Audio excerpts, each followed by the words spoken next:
Welcome back to the channel. आज के इस वीडियो में बच्चों हम रूट वाले फैक्टराइजेशन को करना सीखने वाले हैं, जैसे कि आपने थंबनेल में देखा भी होगा। बच्चों यहाँ पे मैंने अलग अलग different types of quadratic polynomial लिए हैं, ऑब्वियसली रूट वाले, इजी से लेकर डिफिकल्ट तक। तो आज के इस वीडियो को देखने के बाद आपको रूट वाले फैक्टराइजेशंस करने में कोई डिफिकल्टी नहीं होने वाली है। तो चलो स्टार्ट करते हैं क्वेश्चन नंबर 1 के साथ। तो फर्स्ट क्वेश्चन देखो क्या है हमारा। फर्स्ट क्वेश्चन है हमारा 4x² plus 5√2x plus 3 is equal to 0। तो फर्स्ट स्टेप में बच्चों हम क्या करते हैं, हम x² का कोएफिशिएंट और जो कांस्टेंट टर्म है उन दोनों को मल्टीप्लाई करते हैं। नॉर्मली भी हम नॉर्मल फैक्टराइजेशन जो करते हैं विदाउट एनी रूट, वो भी हमें सेम यही स्टेप्स फॉलो करते हैं। यहाँ 12 आ जाएगा। अब हम क्या करते हैं, 12 के फैक्टर्स निकालते हैं। तो 12 के फैक्टर्स हो जाएंगे हमारे 2 इंटू 2 इंटू 3। अब नेक्स्ट स्टेप में हमें क्या करना है, हमें देखना है कि कौन सा नंबर हमारा रूट के अंदर है। तो यहाँ 2 हमारा रूट के अंदर है ना। तो एक इस 2 को हमें क्या करना है, इस 2 को हमें √2 इंटू √2 में सेपरेट कर लेना है। 2 can be written as √2 into √2। दो रूट के अंदर नंबर होते हैं तो एक बाहर आ जाता है ना, वैसे ही। और बचा हमारा 2 है और 3 है। अब आप 2 के साथ एक √2 की पेयरिंग कर दीजिए और 3 के साथ एक √2 की पेयरिंग कर दीजिए। इन दोनों को ऐड करेंगे तो हमें क्या मिल जाएगा, 5√2। देखो यहाँ 3√2 plus 2√2 is equal to 3 plus 2 क्या होता है, 5। अच्छा, कई बच्चों को √2 को कैसे ऐड करना है या रूट वाले टर्म्स को ऐड कैसे करना है, इसमें कंफ्यूजन होता है। तो मैं आप हमेशा याद रखना कि यदि रूट के अंदर सेम नंबर है, जैसे यहाँ √2 दोनों सेम नंबर है, सेम नंबर यदि है रूट के अंदर तो उसको आप x के जैसे ट्रीट करो। यदि आपका 3x प्लस 2x होता तो आप क्या लिखते, आप 5x लिखते, है ना। इसी तरह से 3√2 प्लस 2√2 क्या हो जाएगा, 5√2। मिल गया हमें मिडिल टर्म को कैसे स्प्लिट करना है, 3√2 और 2√2 में। तो चलो इसके बाद तो चीजें बहुत इजी है। फर्स्ट वाले टर्म को हम एज इट इज लिखते हैं, प्लस 5√2 की जगह हमें क्या लिखना है, 3√2 प्लस 2√2 और x को हम बाहर लिख देते हैं। प्लस हमारा 3 है is equal to 0। Bracket open करेंगे तो यहाँ से हमें क्या मिल जाएगा, दिस इम्प्लाइज 4x² प्लस 3√2 और यहाँ पे x है तो यहाँ x आ जाएगा, plus 2√2x plus 3 is equal to 0। First two terms में से हमारा देखो क्या कॉमन जा रहा है बच्चों, यहाँ पे 4 लिखा हुआ है ना। तो देखो 4 को आप 2 इंटू 2 लिख सकते हो और एक 2 को यदि हमने √2 इंटू √2 में कन्वर्ट कर दिया, √2 इंटू √2 में कन्वर्ट कर दिया, तो यहाँ से एक √2 कॉमन जा सकता है कि नहीं, बचेगा क्या हमारा, एक 2√2 बच जाएगा। ठीक, तो इसमें 4 और 2, यहाँ √2 जो है यहाँ से √2 हमारा कॉमन आ जाएगा और एक x हमेशा कॉमन आता है फर्स्ट वाले दोनों टर्म से, तो एक x कॉमन आ गया। बचा क्या है हमारा, 2√2 बचा हुआ है, तो यहाँ लिख देते हैं 2√2 प्लस यहाँ से √2 बाहर जा चुका है, x भी बाहर जा चुका है, तो बचा क्या है, 3 बचा है, तो यहाँ पे 3 लिख दिया मैंने। अब यहाँ जो साइन रहता है हम यहाँ पे भी वही साइन लगाते हैं, प्लस है तो प्लस लिख दिया। यहाँ दोनों में से कुछ मुझे कॉमन नहीं नजर आ रहा क्योंकि 3 डिवाइड नहीं कर सकते हम 2 में, है ना। 3 का फैक्टर 3 और 1 ही बस होता है। यहाँ से कुछ कॉमन नहीं जा रहा तो हम 1 को कॉमन निकाल लेते हैं। यहाँ पे हमारा एक x है, यहाँ पे हमारा विद इन ब्रैकेट जो नंबर है एज इट इज बच गया, 2√2x plus 3 is equal to 0। एक और चीज, हमारा जो फर्स्ट वाला ब्रैकेट आता है बच्चों, सेकंड वाला ब्रैकेट भी सेम वही आना चाहिए, तो आप समझ जाओ कि आपका सोल्यूशन करेक्ट हो रहा है ना। और यदि हमारे ब्रैकेट्स अलग अलग आ जा रहे हैं तो इट मीन्स हमने फैक्टर्स जो है वो गलत लिए। यहाँ हमें दोनों सेम ब्रैकेट मिल चुके हैं, तो दोनों सेम ब्रैकेट में से 2√2x प्लस 3 को वन टाइम लिख लेते हैं। दिस इम्प्लाइज 2√2x प्लस 3 एक वन टाइम लिख लिया और दूसरे ब्रैकेट में हमारा √2x प्लस 1 आ गया। तो लो हमें ये फैक्टर्स मिल गए, इजी था। इसी तरह से हमें सारे क्वेश्चंस को सोचना है। पहले यदि x² का कोएफिशिएंट है तो x² के कोएफिशिएंट से कांस्टेंट टर्म को मल्टीप्लाई करेंगे, उनके फैक्टर्स निकालेंगे, फिर रूट वाले टर्म को हमें देखना है कि कौन सा टर्म हमें रूट में दिया है, तो उस टर्म को हम √2 और √2 रूट वाले टर्म्स में स्प्लिट कर देंगे। फॉर इंस्टेंस आपका √3 होता, यदि यहाँ पे √3 होता तो हमारे पास 3 जरूर होता और 3 को हम √3 इंटू √3 में स्प्लिट कर देते हैं। तो यहाँ से इस तरह से हमें करना है और अच्छे से आपको कॉन्सेप्ट क्लियर होगा। नेक्स्ट क्वेश्चन की तरफ चलते हैं। नेक्स्ट क्वेश्चन में देखो, नेक्स्ट क्वेश्चन इजी क्वेश्चन है। ध्यान से देखो, यहाँ पे मिडिल वाले टर्म में रूट नहीं दिया। जब भी आप ऐसा क्वेश्चन देखो जहाँ पे फर्स्ट टर्म और कांस्टेंट टर्म जो है रूट वाला है, तो आप समझ जाना बहुत इजी क्वेश्चन है बच्चों। यहाँ पे पहले हमें सेम वही प्रोसेस करना है, कांस्टेंट टर्म और एक्स स्क्वायर के कोएफिशिएंट को मल्टीप्लाई करेंगे। यहाँ 4√3 है मल्टीप्लाइड बाय 2√3 है। तो देखो √3 इंटू √3 3 हो जाता है, तो यहाँ क्या आ गया 4 इंटू 2 इंटू 3 आ गया। √3 इंटू √3 3 हो जाता है। यहाँ क्या आ गया 8 3 जा 24। अब 24 के हमें क्या करने हैं फैक्टर। अब तो बहुत इजी हो गया है। 5 हमको फैक्टर में तो 5 को मिडिल टर्म स्प्लिट करना है ना। तो 24 के फैक्टर्स यदि आप निकालो तो क्या आ जाएंगे, 12 टाइम्स गया 2 6 जा 2 3 जा, ये कॉम्बिनेशन बनाएंगे और हमें कॉम्बिनेशन बना के देखना है कि कैसे हमें 5 मिल सकता है। तो देखो आप 3 2 जा 6 होता है और 2 2 जा 4 होता है। 6 माइनस 4 क्या हो जाएगा 2 होगा, तो हमें 5 चाहिए। 2 2 जा 4 4 2 जा 8 8 माइनस 3 यदि आपने किया तो आपको कितना मिलेगा, देखो 2 2 जा 4 किया 4 2 जा 8 किया। यहाँ मिल गया हमें इन तीनों को मल्टीप्लाई करके 8 और एक फैक्टर हमारा 3 भी तो है। यहाँ 8 माइनस 3 यदि आप करोगे तो आपको क्या मिल जाएगा 5 मिल जाएगा, है ना। तो ये तो इजी है क्योंकि हमारे कांस्टेंट टर्म और एक्स स्क्वायर के कोएफिशिएंट को रूट में दिया हुआ है। यहाँ पे सिंपली आप फर्स्ट वाला टर्म एज इट इज लिखेंगे 4√3 x square plus middle term हमें क्या मिला 8 माइनस 3 और x है यहाँ पे माइनस 2√3 इज इक्वल टू 0। अब ब्रैकेट ओपन कर देते हैं तो 4√3 x square plus 8x minus 3x minus 2√3 is equal to 0।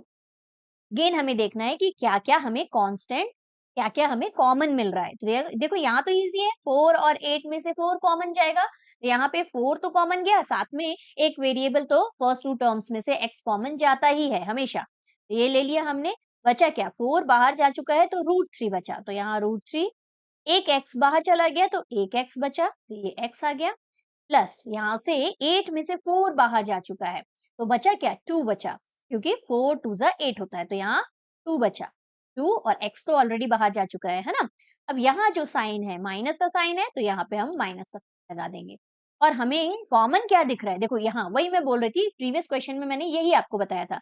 यहाँ देखो यहाँ √3 है और यहाँ पे हमें 3 दिख रहा है, तो हम √3 को कॉमन निकाल सकते हैं बच्चों। कैसे, हम 3 को स्प्लिट कर सकते हैं √3 और √3 में, है ना।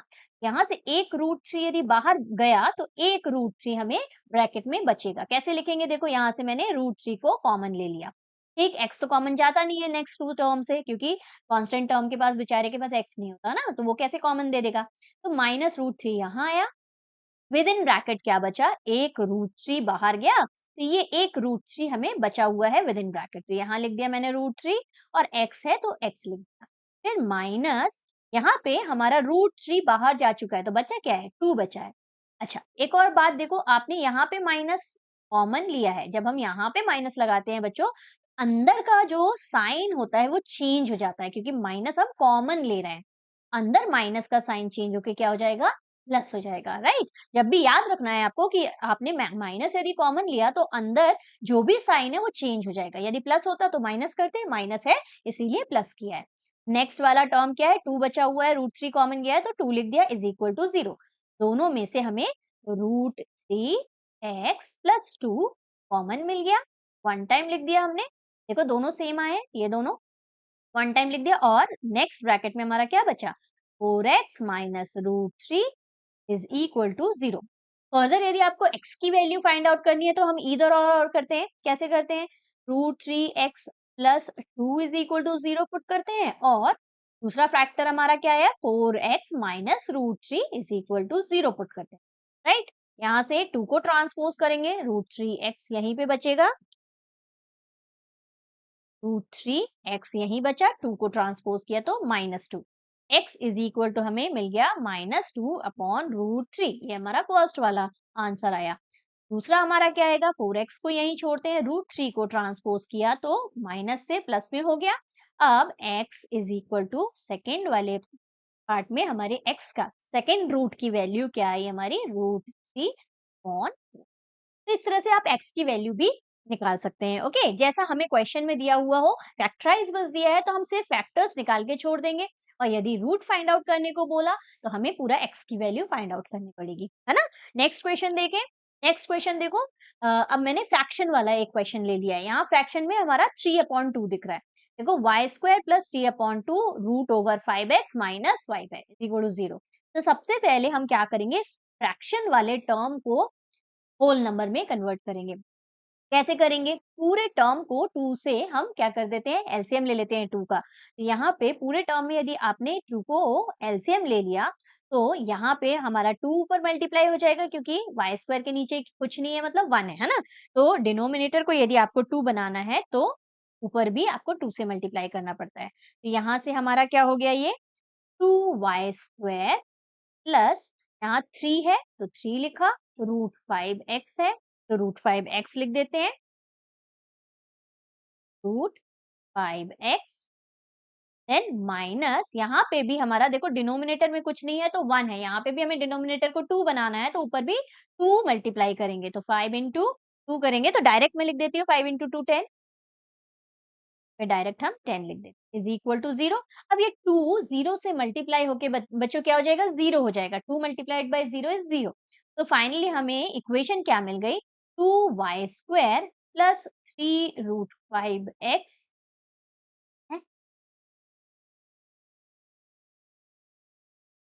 नेक्स्ट क्वेश्चन देखो, क्वेश्चन नंबर 3 में मैंने फ्रैक्शन वाला टर्म ले लिया है बच्चों। तो यहाँ देखो क्वेश्चन में y² प्लस 3/2 √5x, यहाँ बच्चों x नहीं होगा क्योंकि हमारा जो पॉलिनोमियल रहता है वो सेम वेरिएबल का रहता है, तो यहाँ ये क्वेश्चन गलत हो गया। यहाँ पे मैं दोबारा लिख देती हूँ, ये है हमारा y² प्लस 3/2 √5 देन y आएगा यहाँ पे -5 इज इक्वल टू 0। यहाँ एक बार चेक कर लेते हैं माइनस ही है कि नहीं।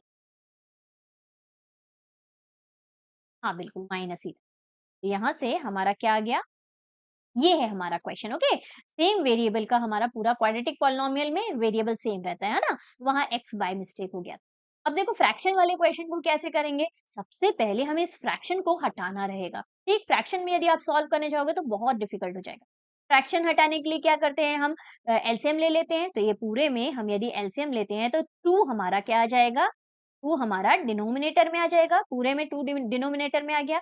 अब देखो y² का डिनोमिनेटर क्या है, कुछ नहीं है मतलब 1 है, तो यहाँ 2 बनाना है तो ऊपर भी 2 से मल्टीप्लाई करते हैं तो ये 2y² हो जाएगा, plus 3√5 y as it is हो जाएगा क्योंकि 2 डिनोमिनेटर में ऑलरेडी है।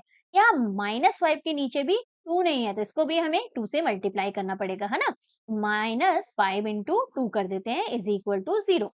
अब देखो डिनोमिनेटर का 2 वहां राइट में 0 से मल्टीप्लाई होके 0 हो जाएगा, है ना। तो यहाँ पे फाइनली इक्वेशन हमको क्या मिल जाएगी, 2y² प्लस 3√5y माइनस 10, 5 2 जा 10 हो गया इज इक्वल टू 0। सेम वही स्टेप्स हमको फॉलो करने हैं जो हमने फर्स्ट वाले क्वेश्चन में किए थे। एक कोएफिशिएंट को y² के कोएफिशिएंट 2 है उसको और 10 को मल्टीप्लाई किया तो हमें क्या मिल गया, 20। 20 के फैक्टर्स क्या हो जाएंगे, 2 इंटू 2 इंटू 5। इतने हो गए। अब हमें क्या देखना है, रूट वाले नंबर को देखना है। देखो रूट वाला नंबर मुझे 5 दिख रहा है यहाँ पे, इस 5 को हमें स्प्लिट करना है √5 इंटू √5 में, और 2 इंटू 2 तो है ही। अब हमें 2 इंटू 2 को कुछ इस तरह से जमाना है, इस तरह से ऐड या सब्ट्रैक्ट करना है कि हमें 3 मिल जाए। तो 2 इंटू 2 जो होता है बच्चों वो 4 भी तो होता है ना। तो 4 इंटू 1 लिख सकते हैं कि नहीं इसको हम, 4 एक 4 √5 के साथ ले जाते हैं और एक 1 √5 के, अल्टीमेटली अपने √5 को अलग कर दिया ना। उसके बाद उस रूट के बारे में सोचने की जरूरत नहीं, हमें अब कॉन्सेंट्रेट करना है कि 3 को कैसे स्प्लिट करें। हमारे पास बचा था क्या, हमारे पास 2 इंटू 2 बचा था, 2 इंटू 2 4 होता है हमें मालूम है। अब 4 को हमें इस तरह से स्प्लिट करना है कि हमें 3 मिल जाए। तो आप क्या करोगे, 2 + 2 तो 4 हो जाता है ना।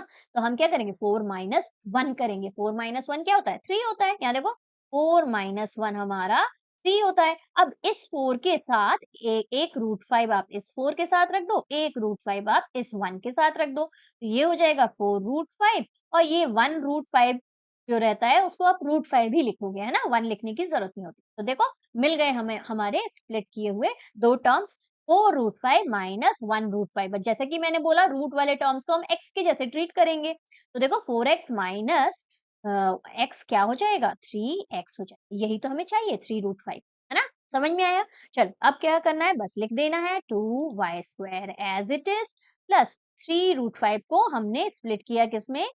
4√5 माइनस √5 में और y हमारा बाहर है -10 इज इक्वल टू 0। ठीक, अब यहाँ से हमारा ब्रैकेट ओपन कर लेते हैं तो 2y² प्लस 4√5 इंटू वाई तो क्या हो गया 4√5 y minus √5 into y √5 two y हो गया। देखो माइनस प्लस माइनस माइनस का साइन यहाँ आएगा, ये ध्यान रखना है। अब ये -10 है, इसको as it is equal to 0। अब फर्स्ट टू में से क्या कॉमन जा रहा है? देखो मेरे को 2 कॉमन जाता हुआ दिख रहा है। रूट वाला कोई टर्म कॉमन नहीं जा रहा है और y तो कॉमन जाता ही है। तो एक 2 और एक y कॉमन चला गया। यहाँ पे 2 जा चुका है, एक y जा चुका है तो बचा क्या? एक y बस। प्लस यहाँ से 4 के पास से एक 2 बाहर जा चुका है तो एक 2 बचा। 2 2 जा 4 है ना? तो 2√5 एज इट इज और y तो बाहर जा चुका है। तो y नहीं लिखे। यहाँ से हो गया। अब यहाँ पे माइनस का साइन है तो हमने माइनस लगाया और जैसे कि मैंने बोला माइनस का साइन होगा अंदर वाले साइन को भी हमें चेंज कर देना है। अब पहले देखते हैं यहाँ इन दोनों में से कॉमन क्या जा रहा है? y तो कॉमन जा नहीं रहा है, लेकिन आप देखो 10 में 10 can be written as 2 into 5 और इस 5 को हम स्प्लिट कर सकते हैं √5 इंटू √5 में। तो यहाँ से एक √5 आपका बाहर जा सकता है ना? एक √5 यदि आपका बाहर गया, 1 मिनट रुक जाओ, थोड़ा सा इसको क्लीन कर लेते हैं।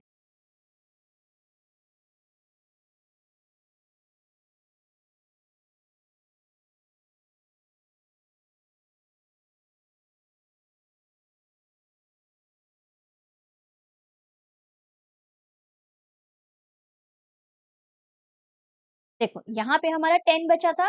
10 can be written as 2 into 5 है ना? अब इस इस 5 को हमने √5 into √5 में कन्वर्ट कर दिया तो एक √5 यदि आपका चला गया तो आपके पास बचा क्या? 2 into √5 बचा, है ना? तो लिख देते हैं यहाँ पे √5 हमने लिया है कॉमन। फर्स्ट वाले ब्रैकेट में y बचेगा।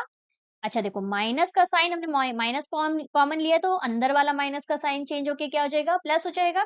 इस 10 में से हमने √5 बाहर निकाल चुके हैं तो क्या बचा है? 2 into √5 बचा हुआ है हमारा। यहाँ पे हम 2 into √5 लिख देंगे। अच्छा दूसरा एक और मेथड है जो मैंने इसके पहले भी बताया। यहाँ हमें जो ब्रैकेट मिल रहा है सेम यही ब्रैकेट यहाँ पे भी मिलना चाहिए, तभी तो हम कॉमन निकालेंगे उसको, है ना? तो जैसे ही आपको फर्स्ट वाला ब्रैकेट मिल जाए तो आप बस चेक करो कि यार फर्स्ट वाला ब्रैकेट जो आया है सेकंड वाला भी वही आएगा। मतलब यहाँ पे हमें 2√5 मिला है तो यहाँ पे भी हमें 2√5 ही मिलना चाहिए। ठीक, तो क्या कॉमन निकालेंगे तो 2√5 बचेगा, ये सोच लेना। ठीक, दोनों तरह से हम सोच सकते हैं। समझ में आया? मैंने बोला फर्स्ट वाले ब्रैकेट को आप देख लेना। फर्स्ट वाले ब्रैकेट में हमारा क्योंकि y प्लस 2√5 है तो सेकेंड वाले ब्रैकेट में भी हमारा y प्लस 2√5 आना चाहिए। तो यहाँ से तो √5 कॉमन जा रहा है, अभी तो सिर्फ y बच रहा है ना? तो √5 यदि आगे वाले से कॉमन जा रहा है तो पीछे वाले से भी √5 कॉमन जाएगा ही जाएगा, है ना?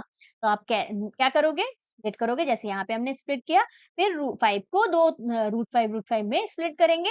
एक √5 यदि हमने हटाया तो बचा क्या? 2√5 बचा। ओके, इस तरह से हमें सोचना है। चलो नेक्स्ट आगे क्या करना है? यहाँ से y प्लस √5 वन टाइम लिख दिया और यहाँ पे दूसरे ब्रैकेट में 2y प्लस √5 ठीक इज इक्वल टू 0 चल रहा है, इज इक्वल टू 0 चल रहा है। फैक्टर्स तो हमारे निकल गए। y की वैल्यूज निकाल ले क्या? y प्लस 2√5 जल्दी जल्दी निकाल लेते हैं, इज इक्वल टू 0 होगा। यहाँ से y की वैल्यू हमें क्या मिल गई? -2√5 ना, 2√5 को ट्रांसपोज कर दिया। और दूसरा हमें क्या मिला था? 2y माइनस √5 इक्वेट कर देते हैं इसको भी 0 से। यहाँ से 2y एज इट इज √5 को पहले ट्रांसफर करेंगे तो ये √5 यहाँ पे माइनस था प्लस में आ गया। अब y इज इक्वल टू क्या आ जाएगा? √5/2 हो जाएगा। तो these are two roots of this particular. Okay, समझ में आया? नेक्स्ट वाला पैटर्न देखिए, नेक्स्ट वाला टाइप क्या है? नेक्स्ट वाला टाइप देखो फिर अगेन प्रैक्टिस करने से सारे क्वेश्चन धीरे-धीरे बनने लगेंगे, है ना? बहुत ईज़ी हो जाते हैं फिर हमारे क्वेश्चंस। देखो यहाँ पे x² का कोई कोएफिशिएंट नहीं, सिर्फ हमारे पास कांस्टेंट टर्म 6 है। तो बस हमें क्या करना है, 6 के फैक्टर्स क्या होते हैं, 2 into 3 होते हैं। अब यहाँ पे हमें देखना है कि रूट वाला टर्म क्या है, √3। 3 को हम स्प्लिट कर देंगे √3 into √3 में। आई होप अब तो आपके पास ये सारे क्वेश्चंस क्रिस्टल क्लियर हो गए होंगे, आप खुद भी कर सकते हो, है ना? यहाँ हमें क्या चाहिए, √3 का काम हमने कर दिया, अब हमें 3 के ऊपर कॉन्सेंट्रेट करना है। तो हमारे पास बचा तो बस 2 है, क्योंकि इस 3 को हम √3 into √3 में स्प्लिट कर चुके हैं, तो इसके बारे में हमको नहीं सोचना है। हमारे पास उसके अलावा क्या बचा हुआ है, सिर्फ 2 बचा हुआ है। तो 2 को हम 2 के क्या फैक्टर लें कि हमें 3 मिल जाए, ये सोचना है हमें। तो 2 के फैक्टर क्या ले सकते हैं भैया, 2 into 1 2 होता है, यही दोनों लेना पड़ेगा, 2 + 1 करेंगे तो हमें 3 मिल जाए, ईजी। तो हमें ये याद रखना है कि जिसको हमने स्प्लिट किया है √3 into √3, उस नंबर को नहीं लेना है जब हम आगे वाले नंबर को स्प्लिट करने का सोचेंगे। ठीक, √3 की कहानी वहीं पे खत्म हो जाती है, उसको हम इसमें पार्टिसिपेट नहीं करवा सकते। ठीक, ये याद रखना है। तो अब क्या करना है, मिल गया हमें हमें स्प्लिट करने वाले टर्म्स। एक बार हम एक √3 को, इस √3 को हम 2 के साथ रख देते हैं, 2 √3। इस √3 को हम 1 के साथ रख देते हैं, तो 1 into √3 विल बी √3। इस तरह से हमारा स्प्लिट हो जाएगा मिडिल टर्म। ठीक, तो यहाँ पे x² as it is plus 2 √3 plus यहाँ पे फिर बच्चों गलत हो गया है, यहाँ वेरिएबल अलग-अलग हो गए हैं, ये हम v² ले लेते हैं। ठीक, ये यहाँ दोबारा मैं लिख देती हूँ, v² plus 3 √3v plus 6 is equal to 0। X y z का सब गलत हो गया, यहाँ से ये v² रहेगा, यहाँ पे ये this one will be v², v, ठीक, ये वाला v² और स्प्लिट किया हमने 2 √3 प्लस √3 में, तो यहाँ पे √3 लिख देते हैं और यहाँ पे v है हमारा, वेरिएबल जो है वो v है, तो यहाँ पे v आएगा। ठीक, is plus 6 is equal to 0। ठीक, अब हमें ब्रैकेट ओपन करना है, तो कर देते हैं bracket open, v² plus 2 √3v plus √3v plus 6 is equal to 0। Next देखो, यहाँ दोनों से v कॉमन जा रहा है, फर्स्ट वाले टर्म के पास तो और कुछ है नहीं, v है तो v बस कॉमन जाएगा, v plus 2 √3 as it is बच जाएगा, है ना, क्योंकि यहाँ v बस बाहर गया है। यहाँ पे प्लस का साइन है तो कोई टेंशन की बात नहीं है, प्लस का साइन है तो प्लस लगाया। अब देखो अगेन, यहाँ पे हमें क्या चाहिए, 2 √3 चाहिए, यहाँ तो 6 है, 1 यानी कॉमन निकालेंगे तो हमें यहाँ 6 मिलेगा, तो हमारे दोनों ब्रैकेट को सेम नहीं आएंगे, हमें क्या चाहिए यहाँ पे 2 √3। कैसे आएगा, देखो 6 को हमने 2 into 3 में प्राइम फैक्टर्स निकाले थे, 2 into 3। अब यहाँ पे हमें 2 √3 चाहिए, मतलब √3 को कॉमन निकालना पड़ेगा, है ना, 2 √3 चाहिए, मतलब ये √3 भी बाहर जाएगा, तभी तो आपका v का कोएफिशिएंट कुछ नहीं है यहाँ पे, है ना। यहाँ पे हम √3 को कॉमन निकालेंगे, यहाँ √3 into √3 में 3 को स्प्लिट कर दिया यदि, तो √3 बाहर जाएगा, बचा क्या, तो √3 बचा कि नहीं, तो इस तरह से हमको सोचना है। तो यहाँ पे हमारा √3 कॉमन जा रहा है, फर्स्ट वाला ब्रैकेट देखो, √3 कॉमन चला गया तो v आ गया, देखो यहाँ पे हमें v ही चाहिए था, है ना, फर्स्ट वाले टर्म को देख के भी हम इजिली समझ सकते हैं कि हमें क्या कॉमन निकालना है, √3 को कॉमन निकाल, प्लस यहाँ पे क्या बचा, 2 √3 बचा, इक्वल टू 0। अब v प्लस 2 √3 एक ब्रैकेट में आ गया और दूसरे ब्रैकेट में v प्लस √3 आ गया, दिस इज इक्वल टू 0। अब फैक्टर्स मिल गए हैं, v की वैल्यू निकालनी है, तो इधर v plus 2 √3 is equal to 0 और v plus √3 is equal to 0। तो यहाँ से एक v की वैल्यू हमें -2 √3 मिली और दूसरी v की वैल्यू हमें -√3 मिल गई, तो हमें दो फैक्टर्स इससे। अब नेक्स्ट देखो बच्चों, आई होप आपको सारे क्वेश्चंस अच्छे से समझ में आ गए होंगे और रूट वाले क्वेश्चंस करने में अब आपको डिफिकल्टी नहीं होनी चाहिए। तो मैं चाहती हूँ कि आप ये तीनों क्वेश्चंस होमवर्क में करें बच्चों। आप प्रॉमिस करो कि आप ये तीनों क्वेश्चंस होमवर्क में करोगे और आपके आंसर्स आएंगे तो कमेंट सेक्शन में कमेंट करके आप आंसर सेंड कर सकते हो, I will check it there. और इन केस फिर भी आपको डिफिकल्टी होती है तो हम क्या नेक्स्ट वीडियो में इन क्वेश्चंस को डिस्कस करें, ओके, आप वहां से चेक कर सकते हो। चलो मिलते हैं नेक्स्ट वीडियो में, till then keep practicing math, take care, bye bye.